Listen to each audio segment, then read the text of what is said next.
사랑하는 교회 여러분, 오늘은 2020년 5월 4일 부활 제4주간 월요일입니다. 오늘 미사를 봉헌드리면서 어려운 코로나 사태의 힘겨움들을 잘 극복하고 안정된 사회를 이루어가며 서로 사랑과 배려의 성숙한 질서로 보듬어 안는 복된 삶의 자리를 갖고 갈 은총을 간구하면서 미사를 봉헌드리고 있습니다. 오늘 주님께서 우리에게 비춰주시는 말씀 가운데 저는 이런 이미지를 마음속에 떠올리며 묵상했습니다.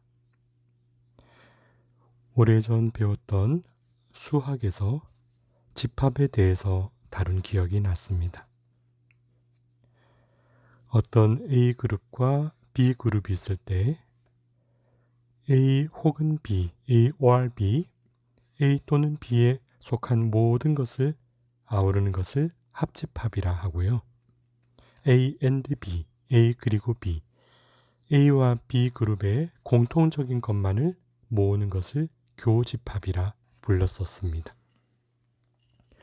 저는 이 합집합과 교집합 모두를 품는가, 공통적인 것을 찾아내는가, 이런 수학적인 그림을 마음속에 떠올려 보면서 우리가 이루는 만남과 관계의 원리에 대해서도 오늘 깊이 묵상하는 아침이 되었습니다.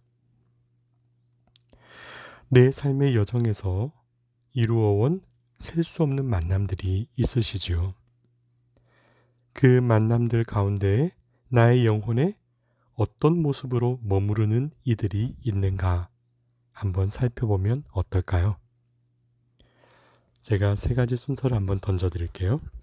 첫 번째, 내 마음속에 지금 떠오르는 사람이 몇 명쯤 되시나요?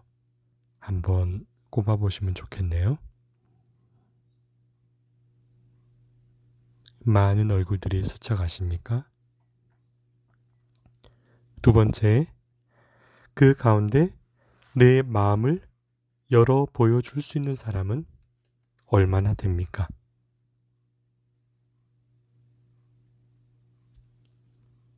아까 떠올렸던 그 얼굴들이나 새로 떠오르는 사람들이 있으신가요? 세 번째, 나의 모든 것, 내 부끄러움과 상처까지도 공유하면서 나를 부끄럽게 하지 않고 신뢰와 믿음을 두고 이루어갈 수 있는 나의 진정한 사랑의 벗은 누구인가요? 이렇게 3가지 질문을 던져드렸는데요.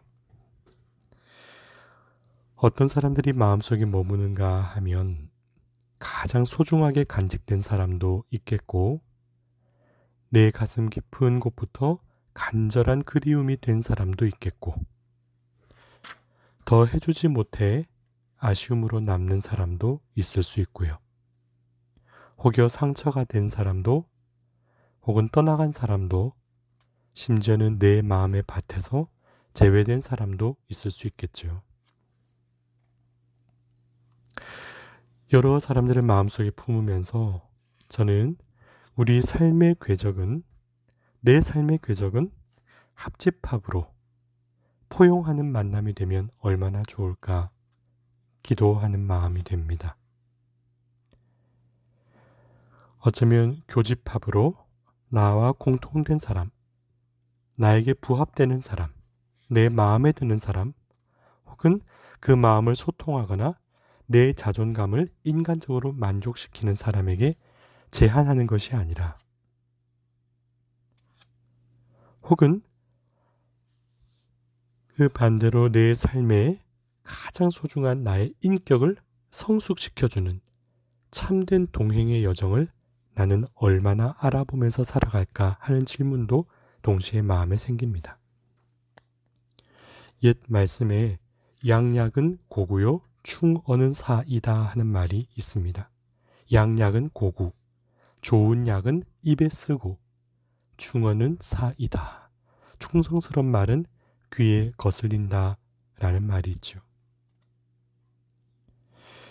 내 영혼의 진정한 사랑으로 일러주는 그 따뜻한 말들, 그 마음속에 나 자신을 하느님 앞에 놓아둘 수 있는 그런 관계에는 나는 얼마나 열려 있을까요?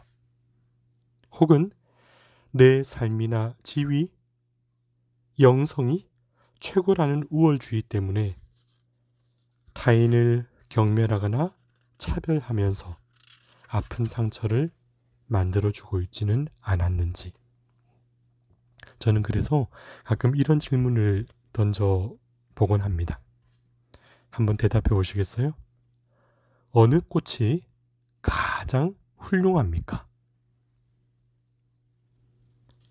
대답이 가능하신가요? 대답이 쉬우신가요? 혹은 적절한 대답을 찾지 못하시나요? 만일 대답이 어렵거나 적절한 답을 찾기 어려우시다면 사실은 근본부터 물어보면 질문이 이상해서 그렇지 않은가요? 어느 꽃이 가장 훌륭합니까? 사실 꽃은 훌륭함의 차이가 있는 것이 아니라 저마다의 아름다움을 간직한 것이죠. 모두가 그 소박한 아름다움이나 화려한 아름다움이나 저마다에 가진 그 빛으로 빛나도록 창조된 존재이죠. 오늘 사도행전 11장 9절에 베드로가 주님께서 보여주시는 영적인 환시를 통해서 이 말씀을 깨닫습니다. 하느님께서 깨끗하게 만드신 것을 속되다고 하지 마라. 모든 것은 하느님께로부터 온 소중한 존재라는 것. 숨결이 있는 모든 것에 대한 존중과 경외감을 일깨워주는 말씀이죠. 한 사람 개인도 또 공동체도 그 안에 깃들인 영성도 말이죠. 저는 확신하는 게 있습니다. 이 세상에 최고의 영성은 없다. 여느 수도회나 교회의 영적 가치도 그 시대나 환경 속에 사람을 사랑하셔서 사람을 지극히 사랑하시는 하느님 사랑의 계획에 응답하고 충만한 영으로 성장할 수 있도록 돕는 선물이죠. 그것도 대가를 바람이 없이 주님께서 우리에게 그냥 주시는 무상의 선물이에요. 이것을 은사라고도 하고 카리스마라고도 하는 거예요. 이 은사와 카리스마는 주님께로부터 받아 교회가 다양성 속에 일치를 이루도록 불리움받은 축복이죠. 서로 다양하지만 하나된 사랑을 이루는 것. 저 들판의 꽃들은 저마다의 다른 색깔과 모양으로 하늘거리듯 흔들거리지만 그 저마다의 다른 꽃들이 하나의 꽃밭을 이룰 때 얼마나 그 하나된 모습이 아름다운가요?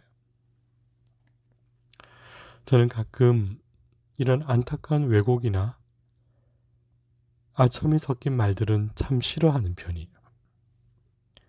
어느 성령 묵상회를 다녀온 소감에 우리 영성이 탁월하고 최고일 것임을 알았습니다라고 누가 표현한다면 저는 그것은 지극한 모순과 인간적인 가리움의 진실을 잘못 비추는 것이 아닌가 하는 안타까움이 듭니다.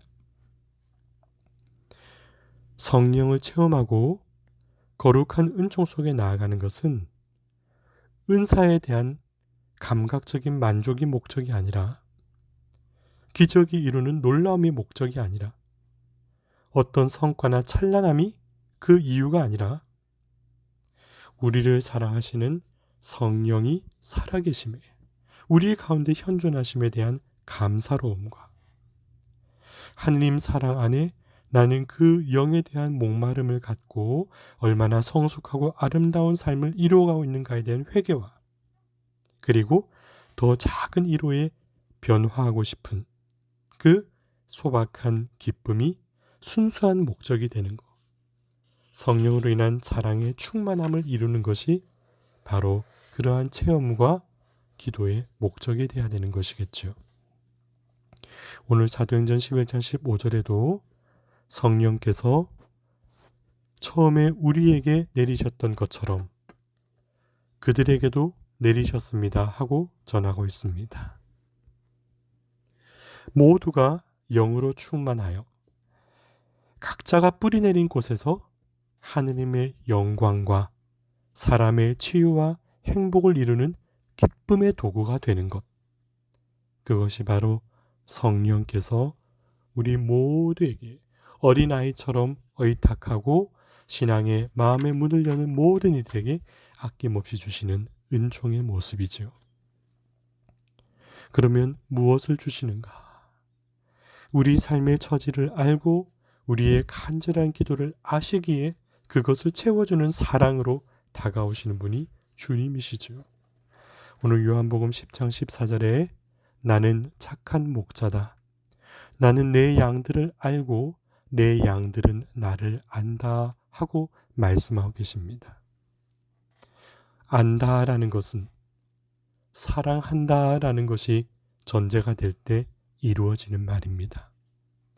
주님께서 우리를 안다라고 하시는 것에는 우리를 사랑한다라는 것이 이미 마음으로 깔려 있는 것이죠. 이 안다는 것은 영적인 사랑으로 주목하는 일로 이루어집니다. 연민의 시선으로 삶의 처지를 함께 아파할 때 무엇이 필요한지 무엇이 목마른지 파악할 수 있는 은총이 됩니다. 15세기, 16세기에 걸쳐 살았던 의사 파라셀수스는 이렇게 표현한 적이 있습니다. 아무것도 모르는 자는 아무것도 사랑하지 못한다. 아무 일도 할 수 없는 자는 아무것도 이해하지 못한다. 아무것도 이해하지 못하는 자는 무가치하다. 그러나 이해하는 자는 또한 사랑하고 주목하고 파악한다. 라는 말씀을 한 적이 있습니다. 그가 무엇이 필요한지를 알고자 할 마음, 그것은 사랑하는 마음이 전제가 되면서 동시에 그것을 이해하고 알아갈수록 사랑의 힘이 커지고 더 바라보게 되고 더 잘 알게 된다는 말이겠죠. 이 사랑의 시선으로 가슴으로 이해하는 일, 그렇게 내 곁에 있는 사람, 나와 관계를 이룬 사람들을 바라보면 여느 사람 예외 없이 누구나 사랑과 치유를 갈망하는 것을 알게 되지요. 누가 거기서 제외가 될 수 있겠어요? 오늘 요한복음 10장 16절 이어지는 말씀에는 나에게는 이 우리 안에 들지 않은 양들도 있다. 나는 그들도 데려와야 한다 하고 사랑의 소명을 전해주고 계십니다. 하느님 나라에 모두가 불림받을 수 있는 자격이 있다는 것. 요한묵시록 7장 4절 그리고 14장 1절에는 14만 4천 명이라는 숫자가 언급이 되지요. 이것은 제한되고 또 그 제한된 숫자 외를 제외한다는 의미를 담은 말이 아닙니다. 14만 4천은 계산해 보면 12 곱하기 12 곱하기 1000이죠. 12, 묵시록 7장에서 얘기하듯 모든 지파를 아우르는 말이고 또 12라면 모든 사람의 대표로 제자를 부르신 것처럼 또 1000이라 하면 충만함을 가리키는 상징적인 의미를 감안한다면 이 14만 4천이란 주님의 사랑으로 창조된 어떤 사람도 구원으로 초대될 사랑의 자격을 갖춘 하느님의 자녀라는 것을 드러내 보여주는 주님 자비로운 선언이죠. 구원의 보편성을 이루는 말씀입니다. 얼마나 복된 일입니까? 저마다의 부족함과 나약함도 갖고 있지만 저 가녀린 들꽃처럼 때로는 미천해 보일지 모르나 그 각자의 아름다움이 빛을 발하여 흔들리는 아름다움을 이룰 하느님의 정원의 한 송이 피어날 수 있는 꽃으로 우리가 살아갈 수 있다면 그리고 그렇게 살도록 불림받은 존재인 것을 마음 깊이 깨닫고 서로를 따뜻한 시선으로 바라볼 수 있다면 그만큼 세상은 한결 더 따뜻한 삶의 자리가 되지 않을까요? 나도 내 곁에 있는 이를 초대하는 사람, 그리고 나도 누군가로부터 초대받는 사람이 되는 것.